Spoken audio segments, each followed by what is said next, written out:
All right. Hey, everybody. Welcome back to the channel. This is Robert Smirking Gun Reviews, and we are here to put Jack Ryan to bed.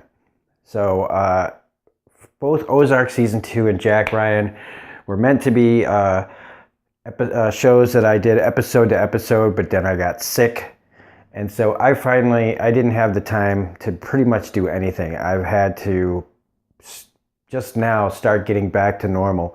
So I just binged like the rest of the show. So this is a review for episodes 3 to 8 and basically a series or season review for this show. So yeah, we did do episodes 1 and 2, and now we're just gonna knock them all out without really being specific to any, I'm not gonna go episode to episode. We're just gonna basically be a season review.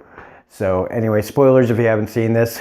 Like I've said in the past couple of reviews, there's not really that much that's special about this show that hasn't been done before, hasn't been seen before. It's like most procedurals, it's like most like government, like shows like 24 and NCIS and like SEAL Team 6 and things like that, but the performances like by Wendell Pierce and John Krasinski are standouts. John Krasinski though, and Wendell Pierce, I feel like they're both supposed to be, two sides of the same coin, and both sides of the audience, whether you're like a Boy Scout like Jack Ryan's way of thinking, or if you're more of the Greer side of things, the way you want to look at it. You've got both kind of opinions in this, so that, if you don't really like the way Jack thinks about things, Greer's opinion is probably something that you would fall into. So there's kind of like two voices of the audience, kind of fighting back and forth. And I do think that John Krasinski, while he's good in this, he's pretty much overshadowed every time Greer, played by Wendell Pierce, is on screen. It's just that, in my opinion, just for me, I hope there's more seasons, because this is, to me, was like him figuring out the world. Greer's already seen everything, been there, done that. He's, he knows how things work. This season, it's all about Jack, I feel like, figuring things out, finding his way, seeing how things really work, without kind of giving up on his, moral beliefs and things like that, the way he sees things and how they should be done. And there's nothing wrong with that. It does kind of annoy me at times, because I know that things are more like the way Greer talks about things. Jack holding on to his idealism and stuff is very Captain America, and that's fine. It is. I just happen to think that Greer's way of doing things just gets things done better.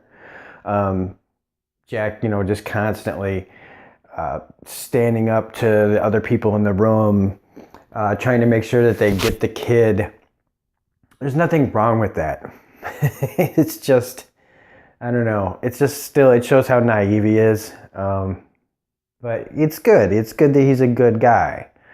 The whole thing with him and Abby Cornish, that really, man, felt like just kind of tacked on, like that they just needed a love interest. The whole sex scene, that was one of the most unnecessary things of this show.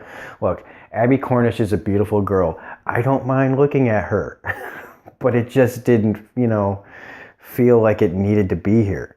Almost like the swearing, almost. I mean, look, I love to fucking swear. It's part of my language. And I love when Greer swears. But it feels like this show almost didn't have to be like a TVMA. They could have made this just like a regular TV show, but they're on Amazon. You get to do whatever you want. So you can throw as many shit fuck motherfuckers and boobs and stuff like that and people getting shot in the face as you want. But it almost seemed unnecessary. And it just kind of like sometimes took me out of it when somebody would drop like an F-bomb. Not the violence. The violence is like something that I think we're all kind of used to. But like, yeah, like I said, the sex scene and just, all of a sudden somebody's like, motherfucker. And I'm like, oh, geez, like, it's not hurting my sensibilities. It just kind of takes me out of it, because I forget I'm watching a show that I feel like I'm watching on CBS most of the time. And like I said, the plot of this is not anything we haven't really seen before. The final episode, though, was really intense. It did get me up. I was on the edge of my seat, kind of. But with the other stuff, like when with the hostages, like as soon as it was about the pills, him giving them all the pills and stuff, and I was like, man, there's something up with that. Like, he's not just being nice. Why would he keep these people around? And so when there was nobody in there except for the hostages, I was like, they're the you know, they're the means to get this disease out there. He got to give it up to him, that Suleiman guy, though. Like, he did have some pretty crazy plans. It's kind of interesting, though, that the actor who plays Suleiman is really named Ali Suleiman. Do you think that they just were like, we don't know what to call this guy. What's your name? Okay, that's what you were going to call your character. I'd actually kind of be offended if I was that guy. Like, man, come on. Can you please make the terrorist that I'm playing not have my name? I don't know. It was.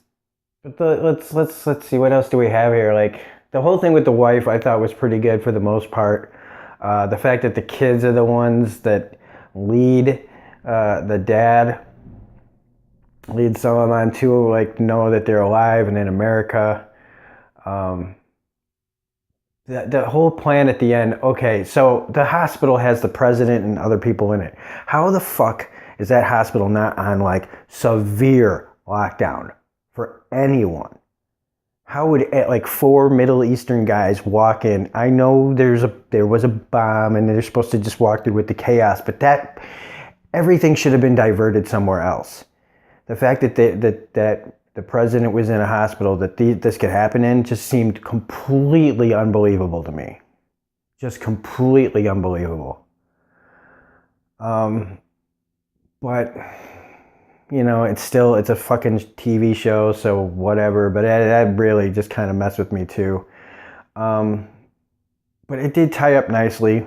I mean, it was, like I said, pretty intense. That last, like, probably 20-25 minutes of the episode was pretty intense. And it does set up a nice, if this is it kind of storyline, if this was the only season, it was all right. It's nothing to write home about. It's nothing to get an Amazon Prime account for. It really isn't. If there is more, they do kind of set up a little bit of something extra. And hopefully they learn, what worked and what didn't if they continue with this. One thing, though, I am impressed about is the locations and the cinematography. Man, some of the locations, the way they filmed it was really, really good. Trying to think of anything else that really stands out to me that needs to be talked about. I did like the storyline where they had to deal with the Turkish kind of slimy guy. Kind of slimy. That guy's pretty slimy. But how things work. Again, Jack, fighting Greer on this in that episode kind of annoyed me. But, it's just how things get done in that dark world of, at international CIA kind of stuff. So, and the storyline with the drone operator. Jeez Louise, like, okay, could that be any more, like, hit us over the head with white, like, American guilt? Yeah, the drone operators, they have a point. Yeah, we're 10,000 miles away, we're blowing people up. It's bad, okay? It's not good. It's not bad, but anybody, if you know how this operates, we all know how this goes. And the fact that the guy gets into Syria without raising any red flags, I don't know. And then that whole he goes to a place by himself, knocks on a door, talks to an old man and gives him a bunch of money. And then we never see this guy again. Just plop mine over, there's some weird things in this. And hopefully, like I said, that maybe they'll learn from this, but I don't know. So anyway, that's about it. Again, like I said, if you don't have an Amazon Prime account already and you were like, man, this is the reason to get it, it's not. Okay, it's just not. Eventually you'll be able to buy this on DVD or something like that. Wait for it to come out there if you really are hyped up to see it. because other than that, it is pretty by the numbers. So anyway, Jack Ryan gets kind of like a middle of the road review. It's average at best. I've seen this done way better on other things like Homeland and that kind of stuff. So anyway, if you like this video, please hit the like button, comment, share, subscribe, all that jazz. So yeah, we'll see you on one of my other videos. We'd like to get started on some other new things now that this is out of the way. Not that, I hate saying it like that. But anyway, so this is Robin Smirking Gun Review saying we'll see you on one of my other videos, and like I said, I got to get better at ending these things. See you later. Bye.